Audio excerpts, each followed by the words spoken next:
बिस्मिल्लाहिर्रहमानिर्रहीम। एक्सरसाइज 3.1 का last question number 25 है कि दो मैट्रिसेस दिए गए हैं जिनकी पार्टीशन भी दी गई है और कहा गया है कि ए बी फाइंड करें, इनको मल्टीप्लाई करें। अब पार्टीशन, ये सबसे अहम काम ये होता है कि पार्टीशन बनाई जाए। यहाँ इन्होंने खुद ही बना कर दे दी है, वरना ये अलग से एक प्रॉब्लम हो सकता है कि अगर दो मैट्रिसेस दिए गए हों उनके डिफरेंट ऑर्डर्स हों, वो मल्टीप्लाई हो सकें और कहा जाए कि इनकी डिफरेंट पार्टीशंस करके उनको मल्टीप्लाई करें, तो उसके लिए चंद इंटरेस्टिंग रिजल्ट्स होते हैं। लेकिन यहाँ ऐसा कुछ नहीं है। तो मैट्रिक्स ए और बी को हमने मल्टीप्लाई करना है, तो ऐसा करते हैं कि हम मैट्रिक्स ए और बी को हम सब मैट्रिसेस की फॉर्म में लिख लेते हैं। हम मैट्रिक्स ए को लिखेंगे, टोटल 4 हैं तो 4 एलिमेंट्स लिखे जाएंगे। इस मैट्रिक्स को हम कह देते हैं A1। अब ये जो है ये ज़ीरो है मुकम्मल, तो इसको ज़ीरो ही लिखेंगे। और ज़ीरो भी कौन सा, जिसका ऑर्डर 2/3 है, सो 2 3 लिख देते हैं। ये भी ज़ीरो है, इसका ऑर्डर है 3/2, सो 0 3 2। और ये आइडेंटिटी है I3, तो ये लिखने में ज़रा आसान हो जाते हैं। तो यहाँ ये तो अंडरस्टूड है 0 2 3 क्या है, 0 3 2 क्या है, I3 क्या है। तो सिर्फ A1 बता देते हैं कि वो है where A1 is equal to 1 2 -2 and 1। Okay, इसी तरह मैट्रिक्स बी की तरफ आते हैं। तो मैट्रिक्स बी को हम लिखेंगे, वहाँ भी पार्टीशन में टोटल 4 मैट्रिसेस हैं, तो ये ज़ीरो है टोटल, और ये ज़ीरो भी 2 3। ये एक मैट्रिक्स है, इसको हम कह देते हैं मैट्रिक्स B1। ये आइडेंटिटी नहीं है, आइडेंटिटी में यहाँ पे 1 होता है, इसको हम B2 कह लेते हैं। और ये भी ज़ीरो है, इसको कहेंगे 0 3 2। अब यहाँ चूँकि दो डिफरेंट मैट्रिसेस यूज़ हुए हैं तो उनको अलग अलग बता देते हैं कि ये कौन से हैं। Where B1 is equal to 2 1 1 -2 and B2 is equal to 0 0 1 0 1 0 and 1 0 0। Okay, अब हम इनको मल्टीप्लाई करते हैं ए बी को। तो ए और बी की जो अभी हमने फॉर्म लिखी है उनको लिखेंगे A1 0 2 3 0 3 2 I3, और इसको हम मल्टीप्लाई करेंगे मैट्रिक्स बी के साथ जो कि है 0 2 3 B1 B2 और 0 3 2। ओके, मल्टीप्लाई करते हैं।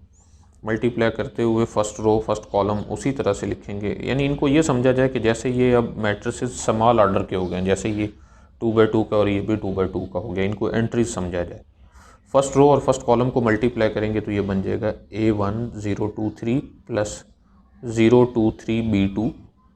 Okay, first row second column which is A1 B1 plus 0 2 3 0 3 2।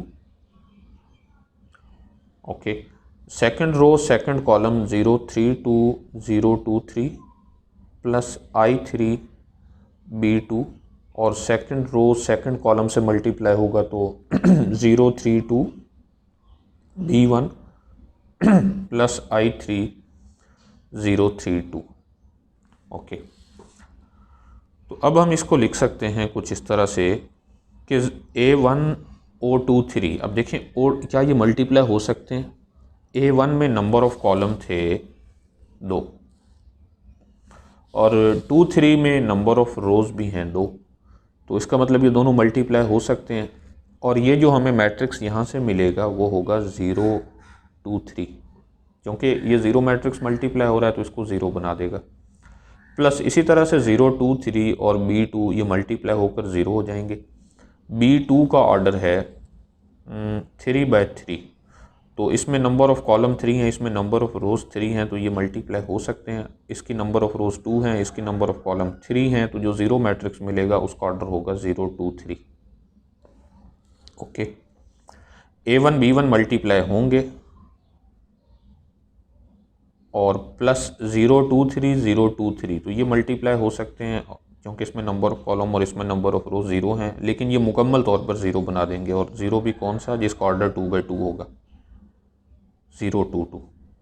इसी तरह यहाँ आ जाएं तो इसमें नंबर ऑफ़ कॉलम और नंबर ऑफ़ रो सेम होने की वजह से मल्टीप्लाई हो सकते हैं, तो आंसर मिलेगा 033 प्लस I3 और B2 का ऑर्डर 3/3 है, I3 आइडेंटिटी ऑफ ऑर्डर 3/3 है, तो ये मल्टीप्लाई होकर आइडेंटिटी यहाँ से ख़त्म हो जाएगा, तो यहाँ सिर्फ B2 लिखा जाएगा। और 032 B1, अब देखें 032 इसमें नंबर ऑफ़ कॉलम 2 हैं, B1 2/2 का मैट्रिक्स है, तो ये मल्टीप्लाई हो सकते हैं क्योंकि इसमें नंबर ऑफ़ कॉलम और उसमें नंबर ऑफ़ रोज सेम है, और यहाँ से 0 मैट्रिक्स ही मिलेगा और उसका ऑर्डर 32 होगा, 3/2 होगा। Plus I3 identity of order 3/3 और 032 इसमें नंबर ऑफ़ कॉलम रोज 3 और उसमें number of column 3 cancel multiply हो सकते हैं, और जो नया मैट्रिक्स मिलेगा एक तो वो 0 होगा और 0 भी जिसका ऑर्डर 3/2 होगा, सो 032। इसको थोड़ा और सिंप्लीफाइड फॉर्म में लिखते हैं कि ये मैट्रिक्स 023 प्लस 023, सो 023 A1 B1 जो भी है लिखेंगे, और प्लस 022 A1 का ऑर्डर है 2/2, B1 का ऑर्डर भी है 2/2, तो ये मल्टीप्लाई होकर 2/2 का मैट्रिक्स बनेगा और वो 0 से ऐड होकर सिर्फ वही मैट्रिक्स रह जाएगा। इसी तरह 033 और B2 इन दोनों के ऑर्डर सेम है, ये 0 मैट्रिक्स है, तो यहाँ सिर्फ B2 लिखा जाएगा, और ये दोनों सेम ऑर्डर के 0 मैट्रिक्स हैं तो ऐड होकर लिखा जाएगा 032। तो ये है हमारे पास AB। लेकिन इसकी मुकम्मल वैल्यूज़ फाइंड करने के लिए हम ऐसा करते हैं कि इसे नंबर 1 कह देते हैं। तो यहाँ हमें A1 B1 फाइंड करना होगा और B2 तो हमें पहले से ही पता है, तो सिर्फ़ और सिर्फ एक ही मल्टीप्लिकेशन करना होगी। तो ये देख सकते हैं आपके इन दो बड़े मैट्रिसेस को जिनका ऑर्डर 5x5 था, इनको हम अगर मल्टीप्लाई करते तो 5 रोज़ और 5 कॉलम्स को इंडिपेंडेंटली सारों से मल्टीप्लाई करते रहते, तो ये काफ़ी लेंथी प्रोसीजर होता। जबकि यहाँ अब हमें सिर्फ़ और सिर्फ एक ही कैलकुलेशन फाइंड करना होगी, उसको यहाँ पुट करने से हमें डायरेक्ट AB मिल जाएगा। ओके तो अब हम फाइंड करते हैं A1 B1। No A1 B1 value put करते हैं A1 की जो कि है 1 2 -2 1, और B1 जो कि है 2 1 1 -2। तो ये मल्टीप्लाई हो सकते हैं, और मल्टीप्लाई होने के बाद जो इनका ऑर्डर होगा, फर्स्ट रो फर्स्ट कॉलम को मल्टीप्लाई करने से 2 + 2 4, फर्स्ट रो सेकंड कॉलम को मल्टीप्लाई करने से 1 और -4 -3, सेकंड रो सेकंड कॉलम -4 + 1 -3, और -2 -2 -4। तो ये हमें मिला A1 B1। सो AB में हम यहाँ डायरेक्ट लिख सकते हैं कि AB इक्वल है, वहाँ सबसे ऊपर था 023, बल्कि इसे मुझे बढ़ा लेना चाहिए कुछ, 023 यानी 2/3 का, सो 2 रोज़ होंगी और 3 कॉलम होंगे। ओके नेक्स्ट है A1 B1।